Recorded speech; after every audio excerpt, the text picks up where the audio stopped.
itong kung natin ngayon, topic natin, gusto ko lang talakayin itong mga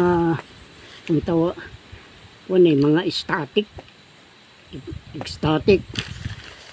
kasi mga tuwan-tuwa itong mga ito pag nakakabalita tungkol kay Marcos ng mga ginto may mga ito, umpisahan ko na kasi ito research ko lang ito. May mga taong tuwan-tuwa pag pinag-uusapan ang tungkol sa Marcos Gold. Maraming foundation na nagsulputan. Ngunit ang nakikinabang ay mga scammer lamang. Sapagkat may mga kopya sila ng mga dokumento ni Marcos.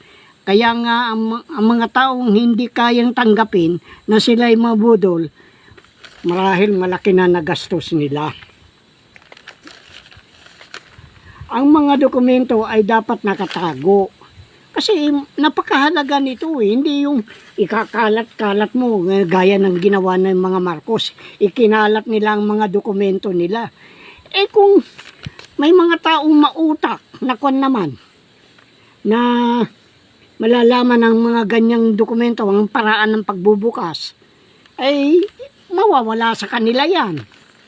Kaya nga tama yung sabi doon sa aklat ni Daniel doon sa Daniel 2:8 hanggang 9 na humanda kayo sa pagbubulaan. Iisa lang ang kautosan na ibibigay sa inyo, humanda kayo sa pagbubulaan hanggang sa dumating ang pagbabago ng panahon. Ito na nga yung pagbabago ng panahon. Kasi ang mga dokumento ng mga Marcos, declassified na yan Mula nung sinulatan ko ang UBS, naging declassified na lahat yan. Wala nang silbi. At maaring yung Supreme Court dito ay may kopya yan. Imposibleng walang kopya yan.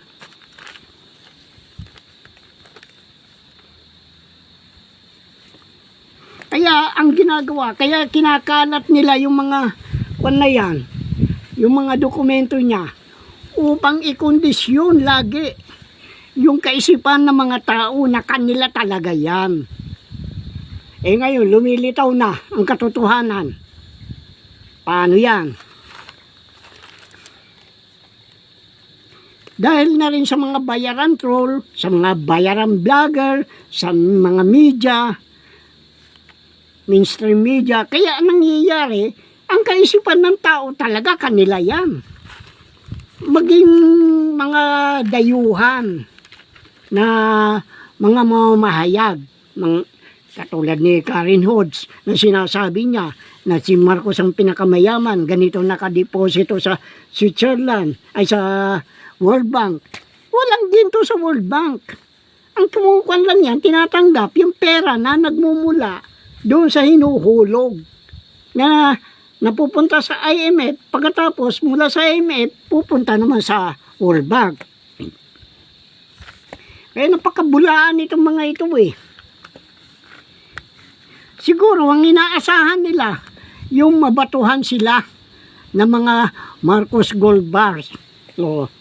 Hindi kaya yan ang sinasabi nilang April Fool's Day mga false gold. Ano yung false gold na yan? Di yung pyrite. Gumawit. Kasi yung kailangan hanapin natin yung pasimula yung dulo. Yung simula para makuha natin. Matuntun natin ang katotohanan. Kung dito ka lang nakabase sa mga dokumento na ito, talagang paniniwalaan mo kay Marcos yan.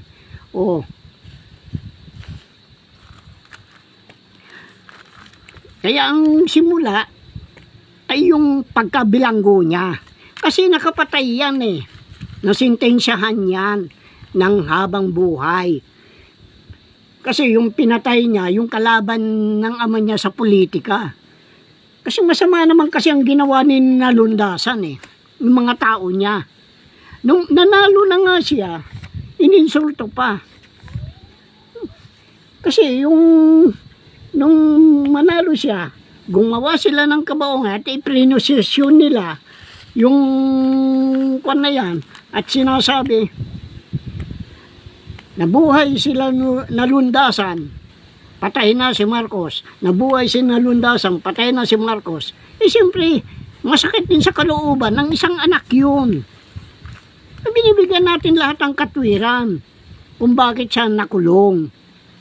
At nung nakulong siya, doon, nagre-review siya ng bar exam, para sa bar exam. At ang tigadala ng libro niya noon, kung sino-sinong umaangkin. Pero kilala ko ang nagdadala ng libro noon dahil barkada ko yung anak niya sa labas eh. Itong si Bitanga, dating mayor ng Sarat. Siya nagdadala lagi ng libro doon. Kaya may mga naikwento din siya sa akin. Ngayon, si Marcos ay nasintensyahan sa salang pagpatay sa politika na kalaban ng kanyang ama noong November 1939. At hindi totoo, bulaan din itong Marcos na ito eh. Ang gusto niya maging sikat talaga eh. Ang kanya, hindi totoong inabugaduhan niya ang kanyang sarili para upang mapawalang sala. Oo, matalino siya. Kaya nga, ang gumawa ng paraan upang makalaya si Marcos ay si Jose P. Laurel.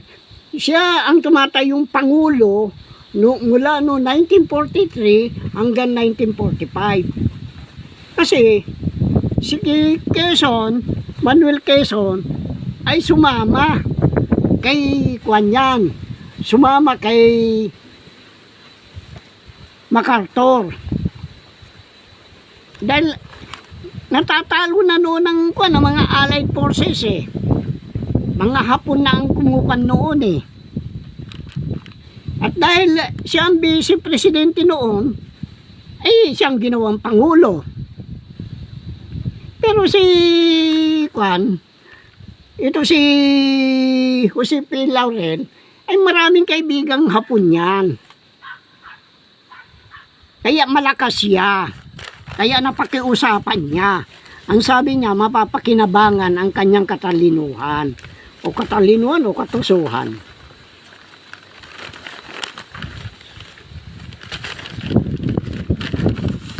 Kasi kaya hindi, sa kanyang pagkalaya, hindi yan totoong hindi yan totoong gerilya. Oh, siya lang ang gumagawa na Sabi nga ni Osmeña yung pangulo ng ang pangalan nitong Osmeña na ito na naging pangulo ng Pilipinas, na sinabi niya na hindi totoong gerilya yan. At pinatunayan niya ng CIA at saka yung doon sa Amerika, Department of State. Yung na nagsasabi na sinasabi daw niya na siya napapalaban, nabigyan siya ng mga medalya. Pero kaya nga sabi ni Osmeña noon eh, na seryoso niya, senior yata yun. Sinabi niya na yung mga medalya niya ay tansan. Alam mo yung takip sa soft drinks.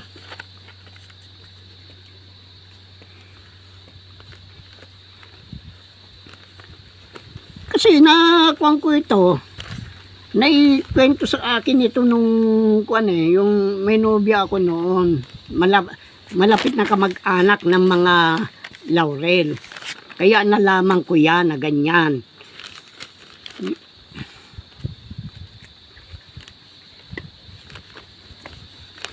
At ngunit yung mama niya noon, isang gerilya, courier siya, tigahatid ng mga sulat. Pero simple lang ang galaw niya. Kaya Siya, matindi yung mga patutuo niya sa akin, pinaniwalaan ko talaga eh. Pagkatapos pinagdugtong-dugtong ko, yun. Totoo nga, hindi guerrilla yan. Kundi ginamit siya parang ispya. Nagpapahamak pa nga, pinapahamak pa nga niya yung kapwa niya Pilipino eh. Oh, makapili. Putang ina niyan. Nakakahiya ka, Marcos ka. Pamilya nyo nakakahiya. Ang pagbabayad ng war damage ay hindi biglaan. Kasi bagsak kagad ang ekonomiya na matapos matalo eh. Kundi hulugan. At may palugit na 25 anyos. At ang ginamit ng Japan ay yung mga treasury bond mula sa Federal Reserve Bank. Yung mga ginto dinala nila sa Germany. Kaya nga noon yung mga army ng yung mga Hapon dito, yung mga sundalong Hapon, may mga German lager. Noon nanungkulan si Marcos na bilang Pangulo ng Pilipinas, ay may taunang sahod niya na humigit kumulang na 25,000. 25,000 pesos kada taon. At ang unang hulog ng Japan sa war damage ay nagkakahalaga 950,000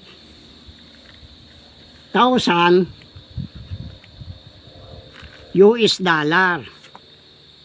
Hindi naman binigla eh. Dahil ang ginawa ng Japan, alam naman niya makakabayad siya dahil doon sa mga treasury note na hindi nandoon pa, natitira noon sa kanila. Dahil hindi naman nila sinunod yung kagustuhan ni nung emperor ng Japan eh. Na yung lahat ng ay madala dito. Nagtira din sila.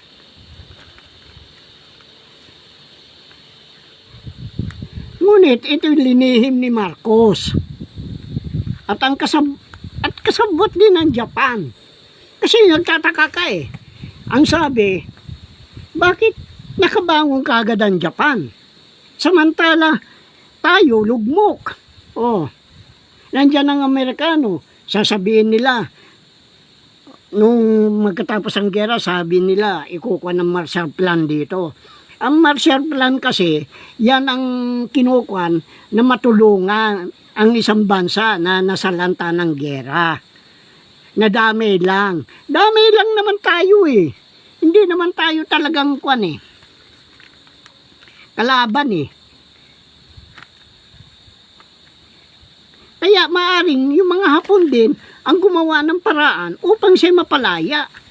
Kasi hindi naman naging guerrilla yan eh. Oh. Kasi may isang piloto na noon ng Air Force ng Amerika, eh may radyo din siya. May nakakuha siguro sila ng radyo sa ng mga guerrilla. Ngayon, tinawagan niya. Dahil nagigipit na sila eh. Kanya-kanyang takas na sila eh. Na kung wari ko ng Hapon eh. Ang sabi niya, meron ako ditong 3 gold bar at isang samurai. Ngayon, kung bababa ka at dadamputin mo ako dito, ibibigay ko lahat sa iyo yan. Kaya nakipagsapalaran yung reconnaissance airplane ng Amerika. Binabaan talaga siya. Pero kung talagang kukunin niya, bakit hindi siya nakuha ng mga Hapon? Oh, maraming kapalpakan itong tarantanong Marcos na ito eh. Ang inatasan niya magdeposito, kasi linihim ito eh. Linihim ni Marcos itong war damage na ito. Ang inatasan niya ay yung si Andres B. Hineto. Isang kwan din niya, nga kauthutan dila niya, na i-deposit ang kwan na yan, ang ibinayad ng Hapon sa Hong Kong. Hindi ko na nakuha yung pangalan ng Hong Kong kwan yung bangko doon Pagkatapos nung may deposit doon, ang bilin sa kanya, maski na sa asawa mo, huwag kang magsasalita. Basta yan nakalihim.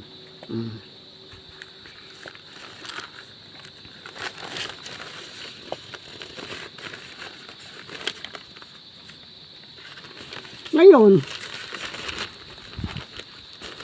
kaya yan ang sinasabi ko, yung pagnanakaw nila.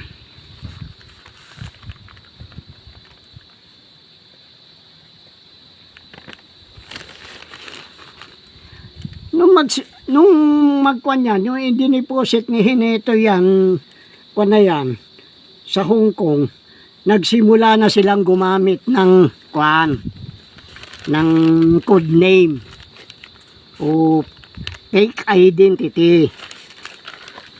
Pero nakapangalan,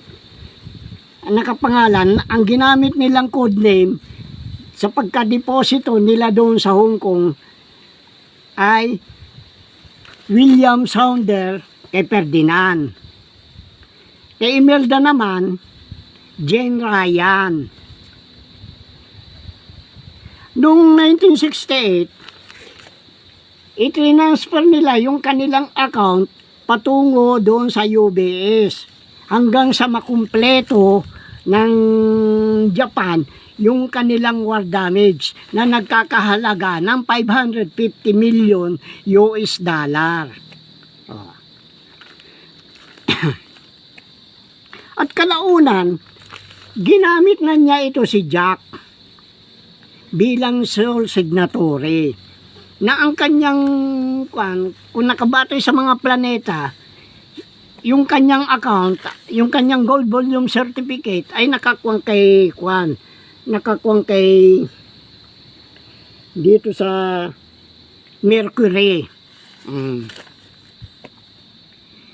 Kaya yan ang kwan nila. Pero ipapaliwanag ko kung paano nila nagamit ang dummy account.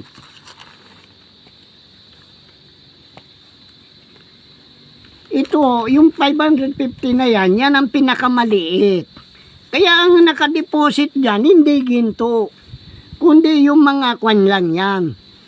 Kundi yung mga treasury bond. Ganyan din ang pinagpapahiram niya. Hindi ginto, kundi mga treasury bond. Kasi, ginamit niya. Kaya malalaman mo lahat kung paano yung ginawa nilang dummy account. Diyan na tayo pupunta sa dummy account. Kailangan malaman ninyo. Kasi, inaangkin nila pilit Hindi naman kanila. Bakit maangkinin? Ako nga hindi ko din inaangkin. Oo, may parte ako. Natural lang yun dahil ang laki ng hirap ko. Pero hindi ko rin, hindi ko kayang sikmurain. Yung mga Marcos, matitibay ang sikmura niyan. Ako, tama na yung kaunti lang. Mabigyan ko yung mga kasama kong pinagkautangan ko ng utang na loob, yung mga nakatulong sa akin. Kahit na papano, kailangan bigyan ko. Pero hindi ko inaangkin lahat yan. Gagamitin pa rin yan sa kabutihan. Kasi, yung kwan na yan, ganito ang kinalabasan yan yan Venus, yung account niyan ay nakuha kay Diana. Yan si Diana, anak ng dami yan. Na ang pangalan ng kwan na yan, Diana Luatic Santa Romana. Ito naman sa kabila, Jupiter. Ang kwan niya, yung TBM.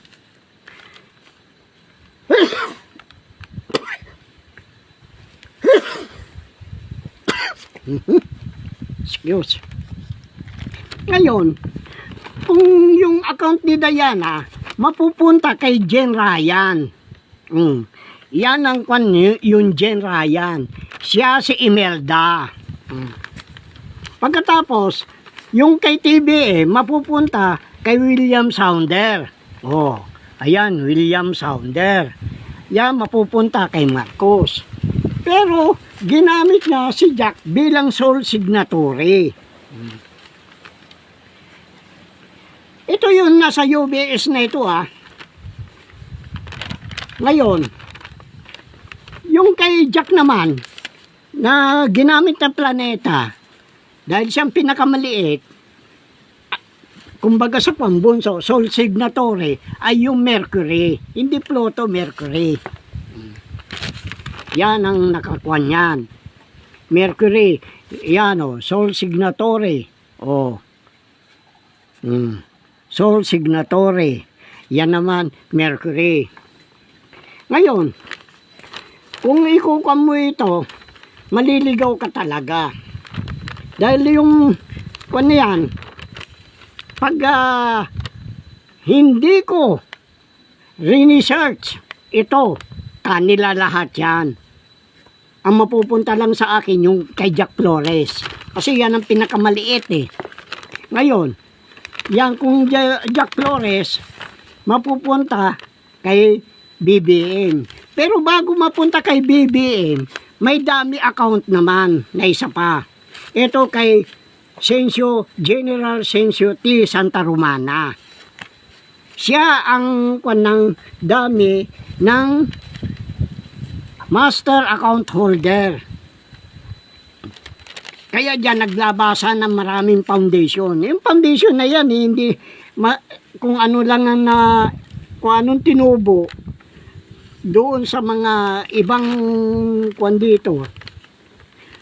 Doon sa katulad ng Mars, Neptune, Jupiter, Saturn, Pluto, at saka bali kwan yan bali 5 pa Mars, Neptune, Saturn, Pluto, Uranus. Yung mga tubo doon mapupunta doon sa mga karamihan yan napupunta doon sa mga foundation. Pero pag ginamit naman yung mga na yan ay talagang masalimuot talaga yung ginawa niya. Hihiluin ka talaga. Pero hindi naman pwedeng gamitin ni ng 77 Hindi naman 77 ang kaya kung sino-sino pinalalabas nila na para iligaw ng iligaw.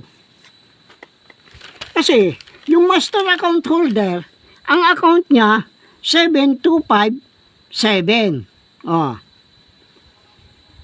Paanong gagawin nila yan?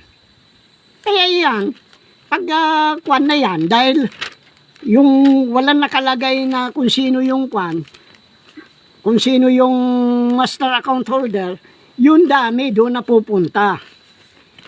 Kaya nga, hindi na makakibuyan, hindi na makapag-withdraw, dahil maski na magtulong-tulong ang mga superpower, hindi nila magagalaw yan.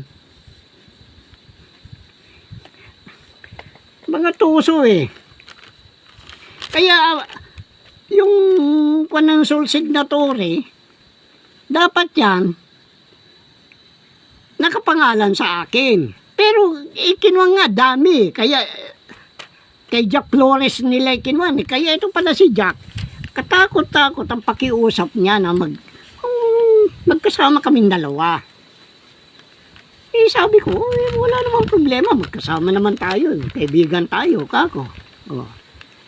Pero, kung saan ako doon ka? At siya din ang nag-offer sa akin. Bukod doon sa kay Stuart na CIA, matagal na akong ino-opera niyan na doon ako sa British Isle. Eh kung anong ginawa nila kay Marcos, yung mga Committee of 300, ganyan din siguro gagawin sa akin. Eh ako naman, hindi naman ako kwan. Eh may pagkailangan.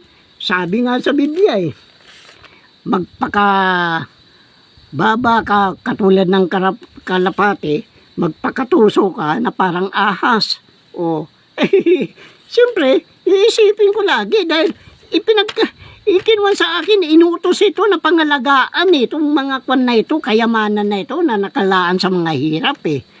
Kaya hindi nila ako basta-basta maguguyo. Mantakin mo eh. Kasi 7 yung kwan eh. 7-7 eh. O yan o. O.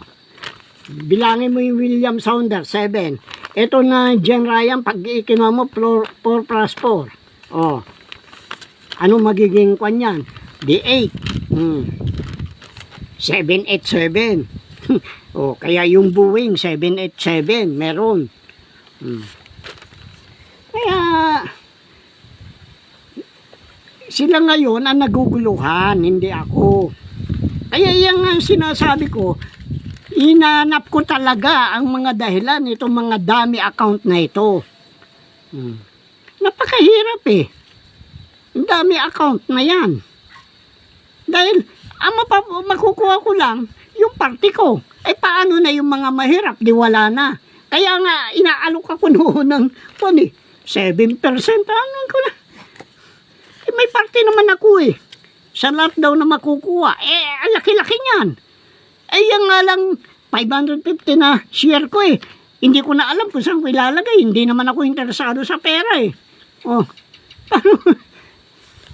Nako, talaga nga naman mga dupang. Kaya yan ngayon ang naging problema ni Marcos. Ayan ang naging problema ng kwan. Dahil nga, hindi nila magalaw ang mga dummy account. Maraming foundation niya, maraming ginawang kwan. At meron pang ginawa yung mga kung paano ang kwan eh. Hanggang sa nuclear niya, papaliwanag ko bandang huli. Papaliwanag ko hanggang yan sa nuclear na yan. Kasi yung nuclear na yan eh, mga lumang tubong pinaggamitan yan eh. Yung mga nila doon sa doon sa Long Island Virginia yata yun, Long Island na nagkaroon ng diferensya, nagkaroon ng leakage. Kaya yung dinala niya dito din ay may radiation. Kasi yung isang kaibigan ko na matalino itong bata na ito eh, na naging isa din sa mga may mga pwesto sa board exam eh, na niya sila nagbisita, binisita nila siya, nakakuan siya noon sa Meralco eh, electrical ito. Ngayon siya nagkwento sa akin, bakit ganun kanya, yung mga tubo mga pinaglumaan naman. Oh, yan. Ay, pinagmamalaki ng mga Marcos eh, kung yan ay nagtuloy. At saka hindi pwedeng ilagay doon dahil siyempre pag-aaralan mo yung yung kung may dyan eh, kung earthquake prone eh, kung pwedeng lindulin eh, nasa ng ring of fire yung Bataan eh. Eh kung nakakuan sa ring of fire yung ng nuclear at nayanig yan, nagputukan yung mga, nagsingawan yung mga tubo na sa pagkakawilding, eh, nakakatakot. Sinasabi ko sa inyo, magkakaroon ng radiation. Kaya napakahirap pa rin. Marami silang talagang kakutsaba nila eh. Kaya pa nagkaroon nito ng asawa na Haponesa eh. Kasi itong mga Yakuza, mga Yakuza ang naging nito, kasabwat ni Marcos. Kaya nga yung anak ni Marcos, napangasawa yung emperor. Inaso-aso nila. Kaya yan ngayon, oh, makikita ninyo ngayon, oh, Venus, oh, Diana, Duatec, Santa Romana. Pagkatapos dito naman, Jane, Ryan. Yun ang codename ni Imelda. Dito naman kay Marcos, oh, yung Jupiter, pagkatapos TBM, tapos dito, yung William Sounder. Kaya yung kay Santa Romana, siya ang dami. Ngayon, inuulit ko ulit na bakit may MAS GSR. Maraming kumpanya itong ginamit na isinuso niya yung mga kita ng mga ginto. Kaya hindi niya binigyan pagkakataon ito mga mahirap na umangat ang buhay. Kaya yan, ang buong akala nila siguro patay na ako. Dahil hinulaan nila ako eh. Oh. Sa edad mong 49 pare, parang kuwang ka na eh. Kanya. Oh, kung mamatay, di mamatay. Kako. Ano ba naman yan? Mararamdaman mo pa ba yun? Di wala nang hirap. Kako. Kaya yan ang kuwan dyan. Yung kuwan pa, meron pang 5 gold volume certificate. Bukod dito, kaya sa Venus at saka kay kuwan, Jupiter. Hindi natin alam kung ano pa ang kanila, pero kaya lang sanggain na. Kaya yan ngayon ang problema nila. Maski na China, problemado na rin dahil ang laki ng utang ng China sa Pilipinas. Kaya yun lang naman ang gusto kong malaman eh. Oh. Na walang utang ang Pilipinas. Pag pinatunayan yan na walang utang ang Pilipinas, naku, ang daming kawawa dito. Kaya yung kwan na yan eh. Kaya nahuhuli dyan, ito na si Enrile. May siguro hindi na makagulapay dahil nawawala na ng diwa. Kaya si Mamba ang inuutosan mag-withdraw. Pero walang karapatan si Mamba na mag-withdraw sa Central Bank. Kaya ngayon sinasabi ko, yung ambassador ng Pilipinas sa Malaysia ay Ponce ang apelyido. Kaya palibasa mga Ponce scheme. Kukampa natin ito. Marami pang kwan ito kung ano yung kwan eh. Palalabasin nila na kwan eh. Pero yung ibinayad na, maaari bang hindi maghabol yung kwan ng Westinghouse? Oh, kasi nakakwan sa Westinghouse yung nuclear reactor eh. Nagagamitin sa Bataan eh. Kung hindi natuloy yung kontrata na yun, magbabayad ng malaking damage si Marcos. Yan, may mga sekreto dyan. Sabihin ko sa inyo ang totoo. Kaya ini-spoil nila si Marcos. Kaya hindi sila makakibo. Pero bago nagpuan si Marcos, nag-iwan yan ng mga dapat gawin. Naibigay niyan sa anak niya. Kaya nga lumalabas na kwan na master account holder sa dami, ito si Bongbong. Kaya nga pinilit nilang manalo. Kahit mandaya na, ginawa na nila. Dahil hindi naman yan yung kumandidato, nag-switch nga eh. Oh, pinalitan eh.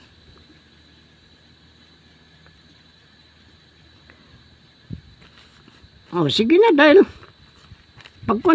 pag-aaralan ko pa yung sa nuclear, kung paano nila dinaya. Ito, pinag-aralan ko talaga ito, hinanap ko talaga itong ng dami account na ito. Kung paano, bakit may dami. Oh, bakit nakalagay yung pangalan ng Sensio T. Santa Romana. Oh, sige na.